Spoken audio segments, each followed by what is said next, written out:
Usually when you set out to learn a complex new system, like maybe a computer programming language or a mathematical theorem, you have this very comforting expectation of precision, you know? Oh, absolutely. You expect logic. Right. You input a specific line of code, and you get a highly predictable result. You look up a variable, you understand its function, and the logic just, well, holds firm. It feels clean. Yeah, that expectation of, like, logical categorization is really what makes us feel grounded when we approach new information. Totally. But today, our mission for you, the listener, is exploring what happens when that foundational logic completely collapses.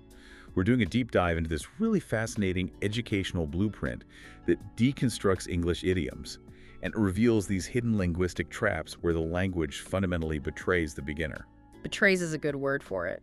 Because translating idioms word for word is just a massive trap. It really is. Yeah. Because when you step away from that clean textbook grammar and getting to the messy reality of conversational English, that beautiful, logical dictionary you bought is essentially lying to your face.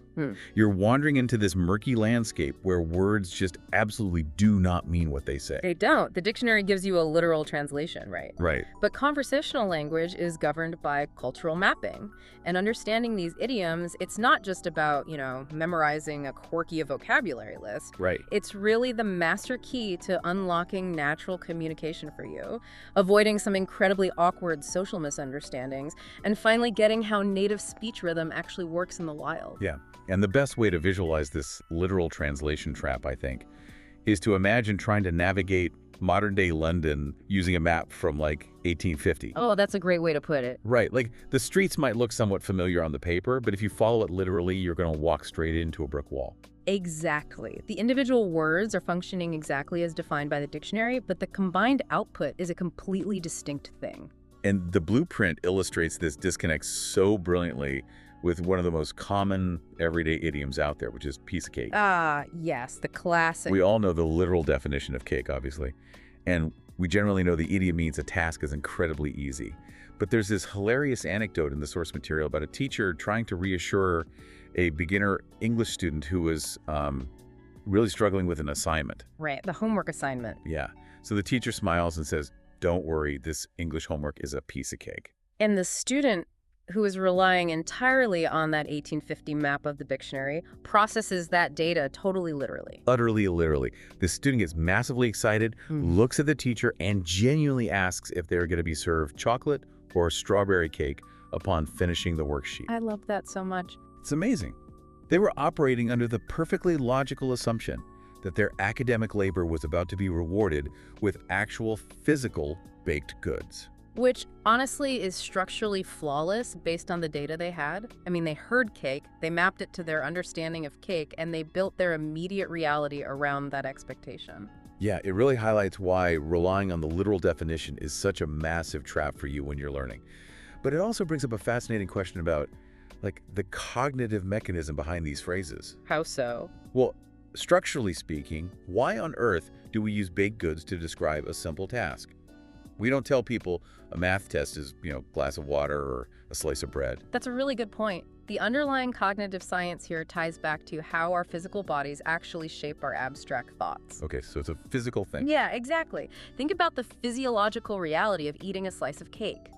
Evolutionarily, our brains are wired to seek out high-calorie, sugary foods. So when you eat cake, there is absolutely zero metabolic or physical resistance.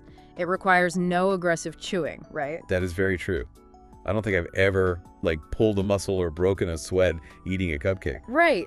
The texture is soft, the sweetness triggers an immediate dopamine response, and the entire biological process is just utterly effortless. It brings immediate happiness. Okay, so we're taking that visceral sensation of zero physical resistance and overlaying it onto, passing a spelling test or assembling a simple chair. Exactly. When a culture needs a linguistic shorthand for a task that requires zero hard work, the brain naturally maps that abstract cognitive ease to the literal physical ease of eating cake. Wow. Okay, but taking that physical mapping into account, there have to be strict boundaries on when you can actually use this phrase. You couldn't just apply it to anything that technically lacked difficulty, right? No, absolutely not. Just because it means easy doesn't mean it applies everywhere. The emotional weight of the idiom has to fundamentally match the room. So it's about the vibe. Basically, yeah. Because cake is inherently tied to lightheartedness and joy, that dictates the rules of engagement for you. This phrase is strictly quarantined to casual, everyday tasks.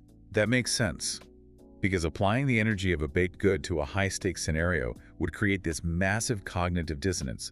Like, imagine a surgeon walking out of a highly dangerous, life-saving heart transplant and telling the terrified family, "Don't worry, the operation was a piece of cake." Oh, wow. Yeah, that would be terrible. It wouldn't just sound strange, it would sound almost sociopathic. Totally. It trivializes the gravity of human survival. You would never use it to describe massive, dead serious life milestones. Right, it minimizes the stakes, which is great for calming someone down before a minor quiz, Yeah. but highly offensive when dealing with actual pressure. Exactly. But you know what's also fascinating about piece of cake? Look to that. It's how it's actually spoken in the wild. Oh yeah, the rhythm of it. When I try to speak this phrase naturally, focusing on that lighthearted energy, I notice something really bizarre happening physically in my mouth. Right, because native speakers almost never pronounce 3 distinct words. No, not at all. If I say piece of cake at conversational speed, my tongue barely even attempts to form the word of. It completely collapses. Yeah, that structural collapse is a defining mechanical feature of spoken English. You're observing structural blending. Structural blend. Okay, break that down for us. So, English is what linguists call a stress-timed language. The rhythm of the sentence is dictated by the stressed syllables. The nouns and verbs, the piece, and the cake, they demand your vocal energy. So the overarching melody prioritizes the words that actually carry the core meaning. Precisely. And the grammatical glue connecting them, which is the tiny word of, completely loses its strong consonant. It weakens down into a tiny, fast, barely audible sound. So rhythmically, it links into one fluid phrase. Piece of cake. Exactly. Yeah. All the vocal emphasis is placed on the outer words, and that middle word just shrinks. If you are learning the language and strictly listening for the distinct sounds of the word of, you're going to completely miss the idiom as it flies right past you. That is wild. Okay, so while piece of cake uses physical effortlessness to describe a simple mental task, there's another idiom in the blueprint that seems to do, like, the exact opposite. Oh, you mean the weather one? Yes. It uses this bizarre, highly specific imagery to act as a social buffer. Let's look at the phrase, under the weather. Such a great example of linguistic camouflage. Right, so for anyone unfamiliar, the real meaning of being under the weather is feeling slightly sick, tired, low energy, maybe having a mild illness like a head cold. Yeah, just generally unwell. But if you analyze the raw words again, like the 1850 map, the literal translation sounds like a weather forecast. It sounds like you are standing outdoors, directly beneath an active meteorological event. Which leads to the aiming story from the source material. Yes, I eagerly want to share this story because it's so funny. Yeah. So this university student wakes up feeling absolutely miserable, pounding headache, stuffed nose. He tells his international roommate, Aiming, "I'm feeling a bit under the weather today. I'm going to stay in bed." And aiming, operating solely on literal dictionary definitions. He looks out the window at this bright, sunny, cloudless blue sky, and he becomes completely terrified. He begs his roommate to close the window before the weather comes inside and hurts him. He genuinely believed there was a magical, invisible rain cloud floating right above the bed. Exactly. It's this highly comical visual. Well, I have to push back here a little bit. Okay, push back. Why do we even need this confusing phrase? Like, looking at it from Aiming's perspective, this invisible rain cloud metaphor feels like a massive, unnecessary overcomplication. Well, If we are sick, why not just bluntly say, "I am sick"? Why invent a metaphorical weather system to describe a headache? because that direct route creates an immediate cognitive and social load for the listener. Oh, so. Think about the broader picture of social etiquette. Humans use idioms as social shock absorbers. Stating bluntly, "I am sick," is a heavy, definitive declaration. I guess that's true. It sounds a bit dramatic. Right, it triggers biological alarm bells. It forces the listener to instantly evaluate the severity of the illness, assess their own risk of infection, and perform this high level of verbal concern. Oh, I see. It essentially imposes a burden of reaction onto the person you were talking to. Like, nobody wants to navigate the graphic biological realities of their coworker's mucus at the 9 a.m. meeting. Exactly. Nobody wants that. Under the weather is a polite, warm, and natural expression.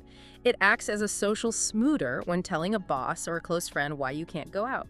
It avoids the blunt, heavy, and sometimes overly graphic statement of, I am sick. It perfectly communicates that you are temporarily incapacitated while simultaneously signaling that no one needs to call an ambulance. It's the socially sanctioned method of saying, I am operating at 50% capacity. Please excuse my absence, but do not worry about my long-term survival. Spot on.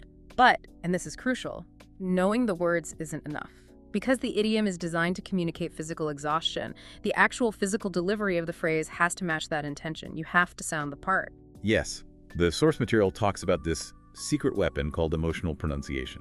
It's fascinating. It is, because if you understand the social utility, but deliver the phrase with high-pitched, booming vocal energy and a massive grin, it completely short-circuits.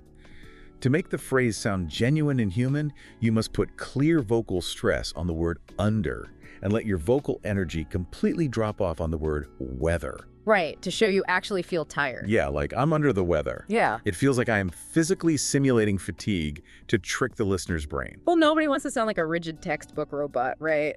You are engaging your motor cortex to simulate a physiological state. And to achieve this natural flow, the source material recommends building actual physical muscle memory. By practicing out loud. Yeah. Practicing these target lines out loud, throwing away your shyness, and even speaking them in front of a mirror. You are training your vocal cords to execute a specific acoustic drop on cue. So by the time you actually need to call your boss to cancel a shift, your nervous system has already mapped the phonetic delivery to the emotional intent. Exactly. It deploys completely naturally. That is so cool. Well, we have covered a remarkable amount of ground today, proving just how spectacularly words can lie to us if we only look at their literal definitions. You definitely lie. We saw how piece of cake has absolutely nothing to do with calories or baking, and how under the weather has absolutely nothing to do with rain. Right. Understanding language means looking past the literal definitions. It really does. And I want to leave you with a final, somewhat provocative thought to mull over. Since idioms clearly reveal how a culture thinks, like associating sweet cake with ease and rain clouds with feeling unwell, what do the idioms in your own native language reveal? Oh, that's a great question. What do they reveal about what your culture secretly values or fears? Exactly. Take a moment today to dissect the most common idioms you use without thinking. It's an incredible psychological mirror once you start looking for it. Thank you so much for joining us on this deep dive into the hidden traps of language. Keep questioning the hidden meanings in the everyday language around you, and we'll catch you next time. Take care, everyone.